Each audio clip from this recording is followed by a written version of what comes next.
முக்கிய செய்திகள். உத்தரப்பிரதேசத்தில் நாளை முதல் கட்ட வாக்குப்பதிவு. பாதுகாப்பு ஏற்பாடுகள் தீவிரம்.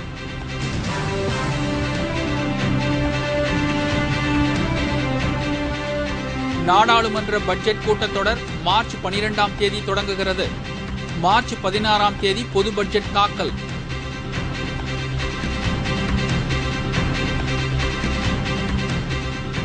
லோக் ஆயுக்தா நீதிபதி நியமன விவகாரத்தில் ஆளுநருக்கும் முதல்வருக்கும் இடையே மோதல். கர்நாடகாவில் பரபரப்பு.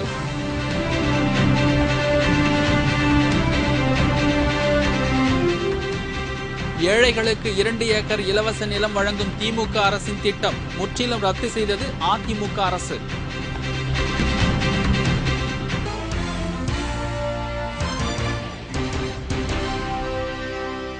வணக்கம்.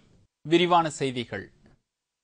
உத்தரப்பிரதேசத்தில் நாளை நடைபெறவுள்ள முதல் கட்ட தேர்தல் வாக்குப்பதிவை முன்னிட்டு பாதுகாப்பு ஏற்பாடுகள் தீவிரமாக நடைபெற்று வருகிறது. உத்தரப்பிரதேசத்தில் மொத்தமுள்ள 403 தொகுதிகளுக்கு 7 கட்டமாக தேர்தல் நடைபெறவுள்ளது.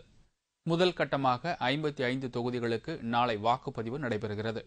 இதில் 862 வேட்பாளர்கள் களத்தில் உள்ளனர். முதல் கட்ட தேர்தல் சீதாப்பூர், அம்பேத்கர் நகர், பல்ராம்பூர், சித்தார்த் நகர் உள்ளிட்ட 10 மாவட்டங்களில் நடைபெறவுள்ளது. தேர்தல் ஏற்பாடுகள் திருப்திகரமாக செய்யப்பட்டுள்ளது என்று தேர்தல் அதிகாரியும் கூடுதல் மாவட்ட ஆட்சியர் ஆனந்த் தெரிவித்தார். हमारे यहाँ 1597 बूथ है। 1597 बूथों में भी केंद्रीय पुलिस बल और जो हमारा पीएसी है और जो हमारा जिले का फोर्स है वो लगाया गया है। पूरी चाक चौबंद व्यवस्था कर ली गई है। कहीं पर कोई चीज हर चीज से தேர்தல் மையங்களுக்கு வாக்கு எந்திரங்களை அனுப்புவதற்கான பணிகளும் முடுக்கிவிடப்பட்டுள்ளன. அனைத்து வாக்குப்பதிவு மையங்களிலும் பலத்த போலீஸ் பாதுகாப்புக்கு ஏற்பாடு செய்யப்பட்டுள்ளது. व्यवस्थाएं अच्छी चल रही हैं। आज तो नॉमिनेशंस का पहला दिन है, तो अभी काफी समय भी बाकी है। सभी डीएम से, एसएसपी से मेरी बात हुई है और तैयारियां बहुत अच्छी हैं. இதற்காக மாநில போலீசார், ஊர்காவல் படையினர் மற்றும் 680 பிரிவு மத்திய துணை ராணுவ படையினர் உத்தரப்பிரதேசத்தில் குவிக்கப்பட்டுள்ளனர். நாடாளுமன்ற பட்ஜெட் கூட்டத்தொடர் மார்ச் மாதம் 12ஆம் தேதி தொடங்கும் என்று மத்திய அரசு தெரிவித்துள்ளது. ஆண்டுதோறும் பிப்ரவரி மற்றும் மார்ச் மாதங்களில் மத்திய நிதிநிலை அறிக்கை மற்றும் ரயில்வே நிதிநிலை அறிக்கை தாக்கல் செய்யப்படுவது வழக்கம். சில மாநிலங்களில் சட்டமன்ற தேர்தல் நடைபெறுவதால் இந்த ஆண்டு மார்ச் மாதம் 12ஆம் தேதி நாடாளுமன்ற பட்ஜெட் கூட்டத்தொடர் தொடங்கும் என்று நாடாளுமன்ற விவகாரத்துறை அமைச்சர் பவன்குமார் பன்சால் தெரிவித்துள்ளார். டெல்லியில் செய்தியாளர்களிடம் பேசிய அவர், மார்ச் 14ஆம் தேதி ரயில்வே பட்ஜெட்டும் 16ஆம் தேதி பொது பட்ஜெட்டும் நாடாளுமன்றத்தில் தாக்கல் செய்யப்பட உள்ளதாக குறிப்பிட்டார். இதற்கு நாடாளுமன்ற விவகாரம் தொடர்பான அமைச்சரவை குழு ஒப்புதல் அளித்துள்ளதாகவும் அவர் தெரிவித்தார். Cabinet Committee on Parliamentary Affairs met just now and it has recommended, we will be recommending to the President that the session may be summoned, the budget session may be summoned on 12th March and continue up to 30th March, which means that the address by the President would be on 12th March, the railway budget on 14th March and the general budget on 16th March. இதை முன்னிட்டு மத்திய நிதிநிலை அறிக்கை தயாரிக்கும் பணியில் நிதியமைச்சர் பிரணாப் முகர்ஜி தீவிரமாக ஈடுபட்டுள்ளார்.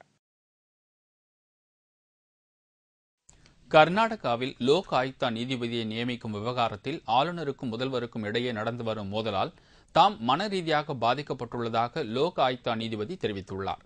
கர்நாடகாவில் லோக் ஆயுக்தா நீதிபதியாக இருந்த சிவராஜ் பட்டேல் மீது நில மோசடி புகார் தெரிவிக்கப்பட்டதை அடுத்து கடந்த செப்டம்பர் மாதம் அவர் தனது பதவியை ராஜினாமா செய்தார். இதைத் தொடர்ந்து கர்நாடகாவில் லோக் ஆயுக்தா நீதிபதி பதவி காலியாக இருந்த நிலையில் அந்த பதவிக்கு நீதிபதி பன்னூர் மத்தை முதல்வர் சதானந்தா கவுடா பரிந்துரை செய்துள்ளதாக தெரிகிறது. எனினும் இந்த நியமனத்தில் ஆளுநர் பரத்வாஜிற்கு விருப்பமில்லாத காரணத்தால் எதிர்ப்பு தெரிவித்ததாக கூறப்படுகிறது. இந்நிலையில் லோக் ஆயுக்தா நீதிமன்ற நீதிபதி பட்டியலில் இருந்து தனது பெயரை நீக்குமாறு கர்நாடக மாநில அரசுக்கு அவர் கடிதம் எழுதியுள்ளார். பெங்களூருவில் செய்தியாளர்களிடம் பேசிய நீதிபதி பன்னூர்மத், ஆளுநர் மற்றும் முதல்வருக்கு இடையேயான கருத்து மோதலில் தாம் சிக்கிக்கொள்ள விரும்பவில்லை என்று தெரிவித்தார்.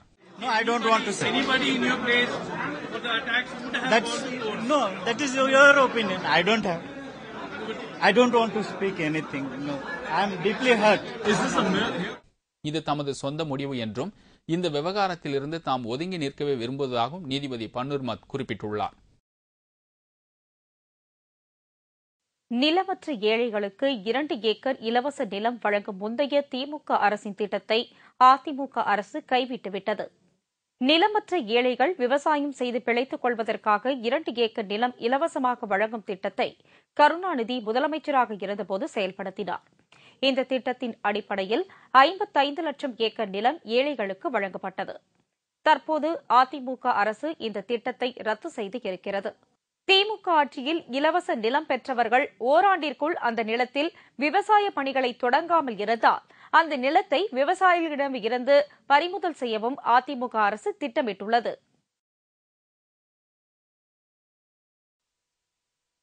மாலத்தீவில் திடீர் ராணுவ புரட்சி ஏற்பட்டதை அடுத்து அதிபர் முகமது நஷீத் பதவி விலகினார்.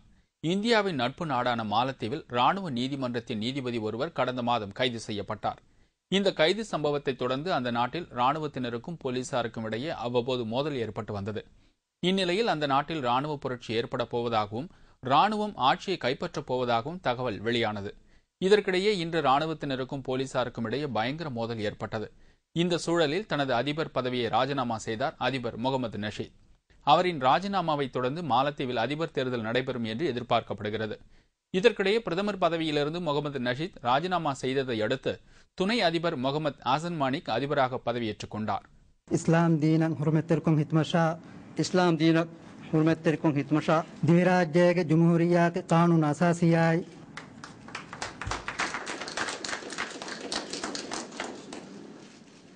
மாலத்தீவில் வசித்து வரும் இந்தியர்கள் பாதுகாப்பாக உள்ளனர் என்று தகவல் வெளியாகியுள்ளது. வெற்றிகரமாக வர்த்தக தொழிலில் ஈடுபட்டு வரும் தனது கணவர் எக்காரணத்தை கொண்டும் அரசியலில் ஈடுபட மாட்டார் என்று பிரியங்கா காந்தி தெரிவித்துள்ளார்.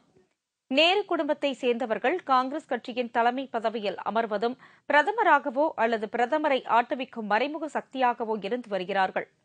தற்போது சோனியா காந்தி காங்கிரஸ் கட்சி தலைவராக இருந்து வரும் நிலையில் அவரது மகன் ராகுல் காந்தி அக்கட்சியின் பொதுச் செயலாளராகவும் பிரதமருக்கான வேட்பாளராகவும் முன்னிறுத்தப்பட்டு வருகிறார். இந்நிலையில் ராகுல் காந்தியின் சகோதரியான பிரியங்கா காந்தி உத்தரப்பிரதேச சட்டமன்ற தேர்தலை முன்னிட்டு அங்கு பிரச்சாரத்தில் ஈடுபட்டு வருகிறார். தனது சகோதரர் ராகுல் காந்தி விருப்பப்பட்டால் அரசியலில் ஈடுபட தயார் என்று பிரியங்கா காந்தி தெரிவித்து வரும் நிலையில் அமேதியில் செய்தியாளர்களுக்கு பேட்டியளித்த அவரது கணவர் ராபர்ட் வதேரா அரசியலில் தனக்கு ஈடுபாடு உள்ளதாகவும் மக்களுக்கு ஒரு மாற்றத்தை ஏற்படுத்த தாம் அரசியலுக்கு வரப்போவதாகவும் குறிப்பிட்டார்.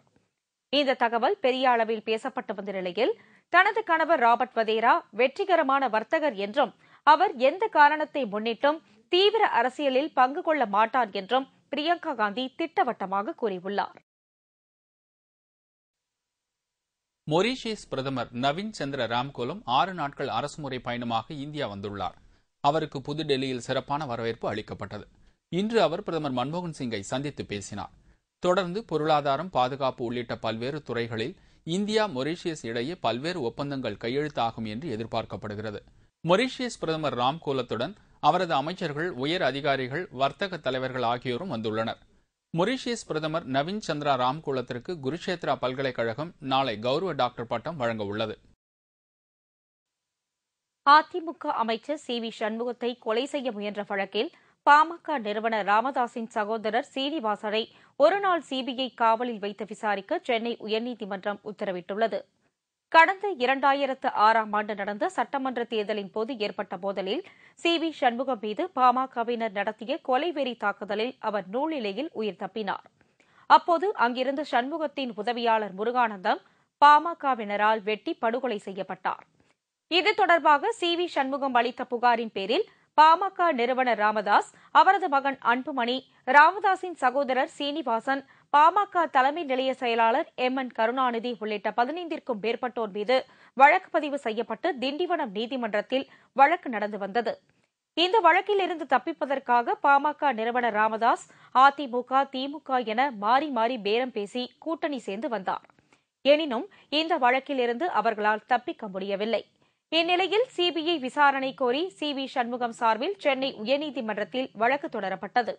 இதைத் தொடர்ந்து இந்த வழக்கை விசாரித்து வந்த சிபிஐ பாமக நிறுவனர் ராமதாசின் சகோதரர் சீனிவாசனை கைது செய்தது. இந்த வழக்கில் குற்றம் சாட்டப்பட்டவர்களை போலீஸ் காவலில் எடுத்து விசாரிக்க வேண்டும் என்று சிபிஐ தரப்பில் மனு தாக்கல் செய்யப்பட்டது. இதையடுத்து வழக்கை விசாரித்த நீதிபதி பாமக நிறுவனர் ராமதாசின் சகோதரர் சீனிவாசனை ஒருநாள் சிபிஐ காவலில் வைத்து விசாரிக்க அனுமதி வழங்கி தீர்ப்பளித்தார்.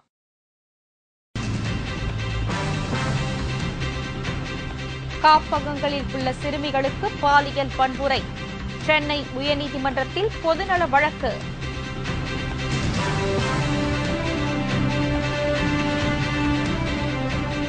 கம்பத்தில் போலீசாருக்கும் பேருந்து ஓட்டுநர்களுக்கும் இடையே மோதல், பல மணி நேர போக்குவரத்து பாதிப்பு.